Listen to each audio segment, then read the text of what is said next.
Bonsoir à tous, ravi de vous retrouver pour un nouveau JT sur Monaco Info. Voici les titres qui seront développés dans ce journal. Novembre, le mois sans tabac, cette campagne nationale lancée chaque année vise à accompagner les fumeurs désireux d'arrêter. Un défi qui, vous le verrez, demande une grande motivation. Quels sont les temps forts à retenir de la COP26 ? Depuis son lancement, plusieurs décisions ont été prises. Nous y reviendrons avec Alexandra Pani sur place. 55 000 salariés viennent travailler chaque jour en principauté. Ce chiffre fait de Monaco l'un des bassins les plus attractifs de la Côte d'Azur en termes d'emploi. Nous en parlerons avec Emmanuel Cellario-Florio. Un conte à Monte-Carlo, Sami Améziane, plus connu sous le nom du comte de Boudherbala, est à l'affiche des Sérénissimes de l'humour. Il sera avec nous ce soir pour nous dévoiler son tout nouveau spectacle. Comment en finir avec la cigarette ? Eh bien, la campagne du mois sans tabac est là pour vous aider. Cette opération de santé publique qui a débuté lundi incite et accompagne les fumeurs dans leur démarche tout au long du mois de novembre. Certains ont arrêté avant, mais écraser définitivement sa cigarette demande une grande motivation. Le reportage de Charlotte Moreno et Lionel Bernardi. La cigarette, une addiction difficile à stopper. Alexandra a franchi le pas après de nombreuses années sous l'emprise du tabac. Ça fait 1 mois et 2 jours que j'ai arrêté de fumer et j'en suis très fière. Aujourd'hui, je suis à 320 € du coup d'économie. Après plusieurs tentatives d'arrêt sans succès, cette ancienne fumeuse a fait appel à l'auriculothérapie, un fil posé dans une oreille pour agir sur les récepteurs de nicotine et couper le manque. J'ai l'impression vraiment que ça m'a aidée en fait, de me dire en fait il y a quelque chose en plus qui t'aide. Donc là, ça vient pas que de toi, donc en fait ça va marcher. La technique stoppe le manque mais pas l'envie, la motivation est donc indispensable et reste la clé d'un arrêt réussi. Justement, pour les fumeurs, le mois de novembre est l'occasion d'en finir avec la cigarette. La campagne collective Le mois sans tabac encourage et accompagne les volontaires. Un fumeur qui arrête de fumer pendant 28 jours a 5 fois plus de chances de rester abstinent. Pour s'inscrire, il suffit d'appeler le 39 89 ou se rendre sur le site Tabac Info Service ou encore télécharger l'application. Les fumeurs peuvent également se procurer un kit avec des outils pratiques pour tenir et les professionnels rappellent les bienfaits de l'arrêt du tabac. Au bout de 48 heures, les ex-fumeurs retrouvent le goût et l'odorat. Au bout d'1 an, le risque de faire un accident vasculaire cérébral devient le même que celui que chez quelqu'un qui n'a jamais fumé. Au bout de 5 ans, on diminue de moitié le risque de faire un cancer du poumon. Entre 10 et 15 ans, on retrouve l'espérance de vie de quelqu'un qui n'a jamais fumé. Le tabac fait 75 000 morts par an en France. Il est la première cause de mort évitable. Et je m'adresse aux fumeurs désireux d'arrêter de fumer. N'hésitez pas à vous rendre sur le site internet du mois sans tabac. Plus de 96 000 inscrits dans l'Hexagone ont déjà franchi le pas. L'autre actualité du jour, c'est la COP26 qui se poursuit à Glasgow. Plusieurs temps forts ont déjà rythmé cette conférence des Nations Unies pour le climat. Tour à tour, les dirigeants de la planète se sont succédés pour témoigner de l'urgence climatique lors du World Leaders Summit. Alexandra Pani revient sur les négociations abordées lors de ces 3 premiers jours de débat. 2 accords majeurs ont vu le jour dès le 2e jour des négociations de cette COP de Glasgow. Le premier, une déclaration commune pour la préservation des forêts, signée par une centaine de pays représentant 85% des massifs boisés mondiaux. Le second concerne les émissions de gaz à effet de serre et plus particulièrement les émissions de méthane. Ce gaz est 20 à 80 fois plus nocif que le CO2. 105 pays se sont engagés à réduire de 30% les émissions de méthane d'ici 2030, dont les États-Unis et l'Union européenne à l'origine de cet accord, mais également l'Indonésie, l'Argentine, le Canada. Le prince Albert II prenait part également à ces discussions et a pu signer cette déclaration au nom de la principauté. 3 grands absents se sont fait remarquer cette fois encore, la Chine, la Russie et l'Inde. L'Inde qui a tout de même créé la grande surprise de la journée de mardi, alors que son Premier ministre Narendra Modi a annoncé pour la toute première fois arriver à la neutralité carbone d'ici 2070, après des années de refus de prendre part à ces négociations. Le pape a lui aussi souhaité faire entendre sa voix à l'occasion de ce World Leader Summit par la voix de son secrétaire d'État, mais également sur son compte Twitter. Il a appelé à une coopération mondiale pour contrer cette crise climatique. Le souverain pontife a demandé aux nations de coopérer les unes avec les autres et d'aider les États les plus pauvres.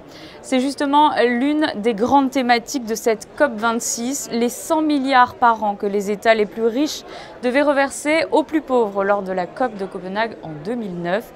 11 ans plus tard, le compte n'y est pas. Les pays les plus développés ayant profité le plus des énergies fossiles doivent assumer leurs responsabilités. Une solidarité internationale était demandée en ouverture par le secrétaire des Nations Unies, Antonio Guterres.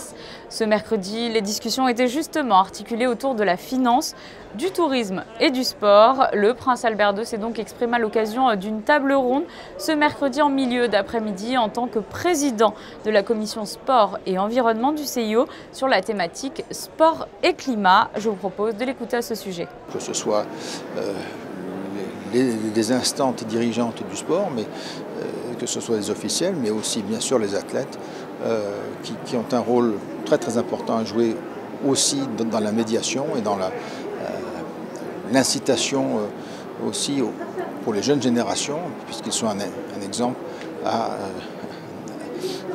réduire aussi leur impact. Et donc c'est un message que j'ai vraiment plaisir à délivrer parce qu'il est concret, parce qu'il se décline sur plusieurs points qui sont tout à fait abordables, je veux dire, et qui font sens. Un sprint est lancé et chacun doit prendre part à cette course. Au programme des grandes négociations de ce jeudi, les énergies et plus particulièrement les solutions pour accélérer la transition mondiale vers les énergies propres. Restons dans le thème du défi climatique avec vous, Julia Vial. Bonsoir Julia. Les étudiants chercheurs de la nouvelle promotion du programme de bourse du GIEC ont dernièrement été distingués en principauté. Bonsoir Émilie, bonsoir à toutes et à tous. Les 3 boursiers de la Fondation Como ont reçu leur diplôme lors de la cérémonie des prix de la Fondation Albert II au Grimaldi Forum. L'organisme qui porte le nom du prince souverain est l'un des 3 partenaires financiers de ce programme que la Fondation Como soutient depuis 2013. Ce groupe d'experts sur l'évolution du climat a été créé au sein de l'ONU en 1988 et son but est de fournir des évaluations détaillé sur les changements climatiques. Avec les 7 doctorants de la promotion 2021-2023, le nombre de jeunes chercheurs soutenus par la Fondation Como s'élève désormais à 23, Émilie. Vous teniez à nous parler ce soir, Julia, de la journée monégasque des Nez Rouges des enfants de Francky. La 17e édition des Nez Rouges aura lieu le lundi 6 décembre prochain en faveur des enfants malades et défavorisés de Monaco et de toute la région PACA. Pour obtenir un nez rouge, il vous faudra débourser 2 € symboliques. Vous pouvez d'ailleurs dès maintenant et jusqu'au 19 novembre vous le procurer aux caisses de l'hypermarché Carrefour Fontvieille, mais aussi dans les bureaux de poste ou encore dans les pharmacies. La liste précise des établissements qui vendent les fameux nez rouges est à retrouver sur le site internet lesenfantsdefrancky.mc. Une fois le nez rouge acheté, vous pourrez l'apposer sur votre véhicule le 6 décembre et ainsi soutenir des milliers d'enfants en détresse âgés de 0 à 18 ans. Solidarité toujours, nous vous parlions la semaine dernière du gala de l'association Monaco Disease Power. Eh bien cette soirée a connu un large succès, Julia. 170 000 €, Émilie, précisément, ont été récoltés lors de la vente aux enchères de cette belle soirée organisée au Yacht Club. Cette somme atteinte est un record pour l'association qui avait réuni ce soir-là plus de 300 convives, parmi lesquels le prince Albert II. Les fonds récoltés vont permettre de financer les frais de fonctionnement du centre aéré de Monaco. L'objectif est que l'organisme puisse accueillir paisiblement les jeunes atteints d'autisme. Merci Julia. Le saviez-vous, Monaco est le bassin d'emploi le plus dynamique de la Côte d'Azur avec plus de 55 000 salariés. Monaco et ses 2 km² est un concentré d'entrepreneurs à succès où se côtoient pas moins de 140 nationalités. C'est cette valeur ajoutée et ce dynamisme que le Club de l'Éco et ses partenaires, dont le Monaco Economic Board, a voulu mettre à l'honneur dans un colloque organisé ce matin et dont l'invité était le chef du service de l'emploi. Elle est avec nous ce soir. Bonsoir. Bonsoir. Qu'est-ce qui fait, Emmanuel Cellario, que Monaco est un bassin d'emploi si attractif ? Alors, il y a plusieurs facteurs. Le premier est la diversification des secteurs qui recrutent, justement. Effectivement, les gens peuvent être intéressés parce qu'ils peuvent faire valoir des compétences transversales pour évoluer d'un secteur à l'autre. On est aussi une place qui est tournée vers l'international. Donc, on attire un certain nombre de salariés avec des profils différents et un certain cosmopolisme, puisqu'on a plus de 140 nationalités qui sont représentées sur la place. Quels sont les secteurs qui marchent à Monaco ? Il y en a un certain nombre. On peut citer par exemple le secteur du bâtiment qui a poursuivi une progression constante malgré une année 2020 difficile. On peut citer également celui de l'hôtellerie-restauration qui, après une année 2020 quasiment blanche, a repris des couleurs cette année. Après, effectivement, il y a d'autres secteurs comme les métiers du juridique, ou encore ceux du domaine bancaire et évidemment d'autres métiers liés au numérique ou d'aide à la personne et les secteurs paramédicaux. Et à contrario, il y a des secteurs qui souffrent d'un manque de manœuvre ? Alors, ce sont des secteurs qui recrutent justement, mais qui peuvent avoir une pénurie de main-d'œuvre. Je citais effectivement le secteur de la construction ou celui de l'hôtellerie-restauration, puisque avec 2020 et les incertitudes liées à la saison touristique, un certain nombre de personnes ont pu peut-être se détourner de ces métiers-là. Donc, on se rend compte qu'aujourd'hui, ils peuvent être en pénurie de main-d'œuvre. Et la crise sanitaire se fait toujours ressentir dans certains secteurs ? Dans certains secteurs, oui. Le secteur touristique, même si l'année 2021 est meilleure que l'année 2020, nous ne sommes pas encore revenus aux chiffres de 2019. Mais si on fait un bilan global, on se rend compte qu'au premier semestre 2021, on a 40% d'embauches supplémentaires par rapport à 2020, ce qui témoigne quand même d'une réelle reprise du marché de l'emploi. Monaco a besoin encore de relever des défis pour séduire de nouveaux talents ? Alors, pour séduire de nouveaux talents, je pense qu'il faut sans cesse se réinventer et Monaco est plutôt bien placé pour ça. Encore une fois, grâce à la diversification des secteurs d'activité, certains secteurs peuvent être à un moment donné moteurs pour compenser ceux qui peuvent être temporairement en faiblesse. Et il s'agit d'une dynamique assez intéressante. Et là, on sent encore cette dynamique qui va avec la relance économique. Oui, tout à fait. Tout à fait. Et on a par exemple typiquement en ce moment le secteur de la construction avec un certain nombre de grands projets qui est fortement demandeur de main-d'œuvre. Mais on a aussi le secteur des activités scientifiques, techniques et administratives de soutien qui est le plus grand pourvoyeur d'emplois en principauté puisqu'il représente plus d'un quart des salariés de la principauté. Et ce secteur-là est également en perpétuel renouvellement. Eh bien, merci beaucoup Emmanuelle Cellario d'avoir été avec nous ce soir sur Monaco Info. Merci. J-7 avant le coup d'envoi des Sérénissimes de l'humour. Après avoir été impacté par la crise sanitaire, le rendez-vous du rire va pouvoir enfin fêter dignement ses 15 ans. Avant de recevoir l'une des têtes d'affiche de ce festival, écoutons Salim Zegdar, le fondateur de cet événement. L'idée, c'est de partir en se disant qu'on va réussir à le faire. Puisque pendant 2 ans, quasiment, enfin en tout cas les 2 dernières éditions, on a dû les annuler ou les reporter. Donc on part du principe qu'on le fait. Ils ont hâte de venir, ils ont hâte de retrouver le public. Puis je pense que le public a aussi hâte de ressortir, de voir des spectacles, de rigoler un peu. Puis c'est de l'humour, donc on va quand même passer un bon moment. Puis je rappelle, il n'y a pas besoin de passe sanitaire pour pouvoir venir parce que c'est une salle de moins de 1000 personnes. Mais il faut le masque. Et sinon, donc ils étaient ravis, ils sont tous venus. Et puis c'était surtout fêter les 15 ans. Et c'était important pour eux de revenir aussi en principauté. Donc c'est bien pour tout le monde. Moi, je suis vraiment très content. Enfin, on y arrive. Enfin, on y arrive, comme le dit si justement Salim Zegdar. Patrick Bosso, Elie Semoun, Hassan de Monaco sont attendus sur la scène du Grimaldi Forum, tout comme le comte de Bouderbala qui sera à l'affiche des Sérénissimes de l'humour le 11 novembre. Samy Améziane est justement notre invité ce soir. Bonsoir Samy. Bonsoir Émilie. Alors c'est un nouveau seul en scène que vous allez présenter pour les 15 ans des Sérénissimes ? Exactement, un nouveau seul en scène avec des petites surprises. Donc, pour les 15 ans des Sérénissimes de l'humour, j'ai eu la chance d'être réinvité à cette belle manifestation monégasque. Donc, ça va être une belle fête et on a hâte d'y être. Alors, on le sait, c'est l'actualité, les sujets intemporels qui vous inspirent. Qu'allons-nous pouvoir retrouver dans ce spectacle ? Donnez-nous envie de venir le 11 novembre au Grimaldi Forum.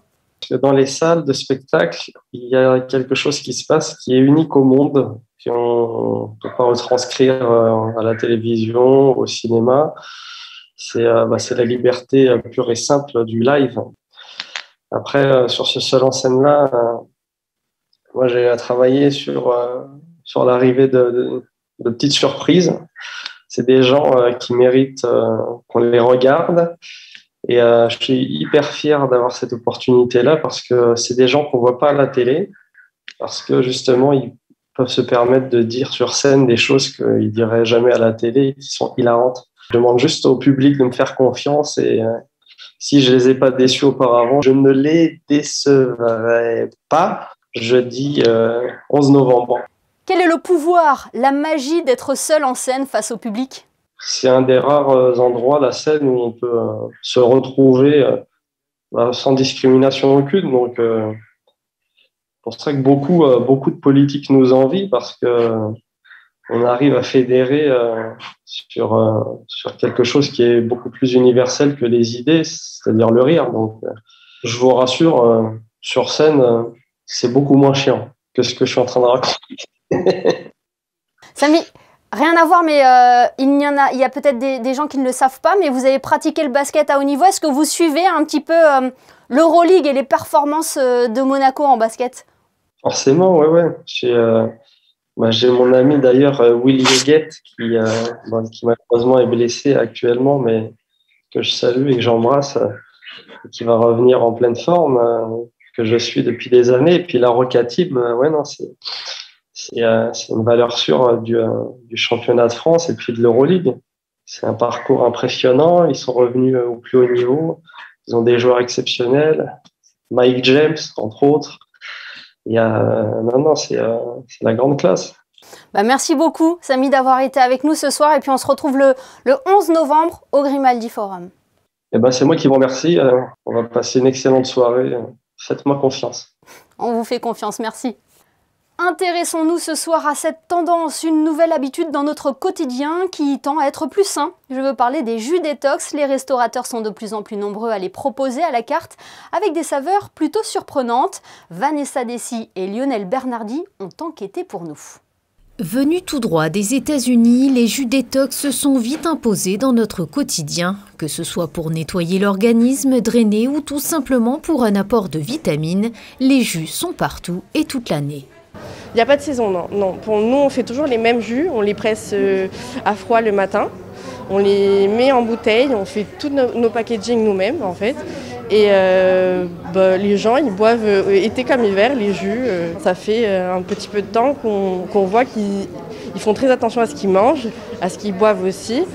Je pense que c'est vraiment rentré dans nos mœurs plus qu'avant. Pressés à froid pour préserver vitamines et minéraux, ces boissons sont devenues l'élixir détox de référence. Sous forme de jus cru et frais, il y en a pour tous les goûts. On en a au lait de soja, on en a au jus d'orange avec plusieurs fruits, qui est beaucoup apprécié par les petits jeunes. Le plus vendu chez nous, ce serait le Monica avec tous les fruits rouges, avec une base de jus d'orange. Et ils préfèrent les choses un petit peu acidulées.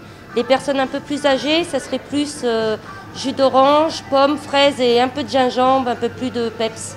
Le concept de ces jus est d'apporter à l'organisme des bonnes vitamines, minéraux, antioxydants et fibres, une routine aux multitudes de bienfaits pour la santé.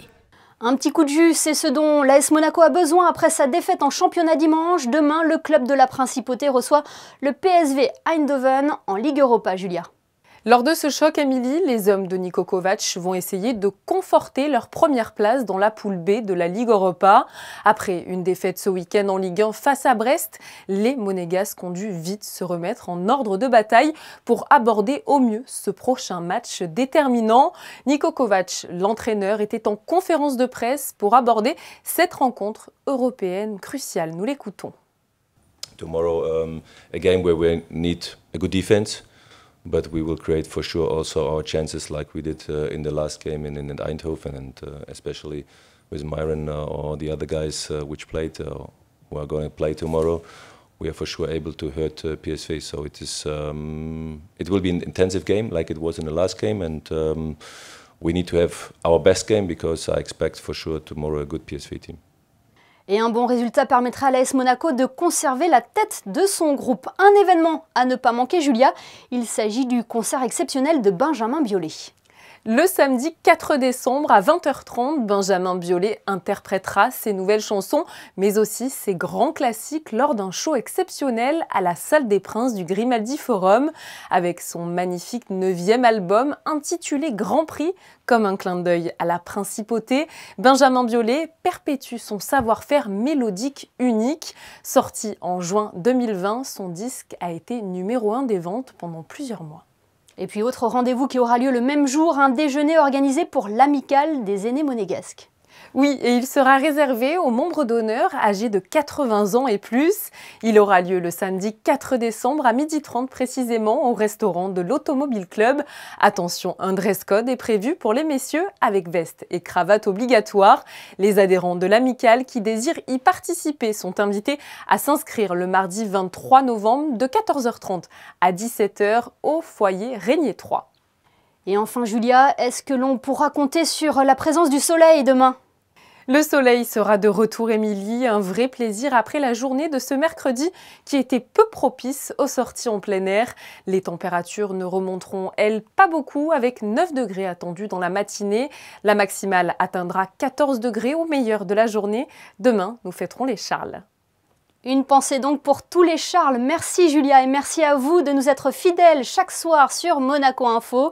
Nous vous parlions en début de journal du mois sans tabac.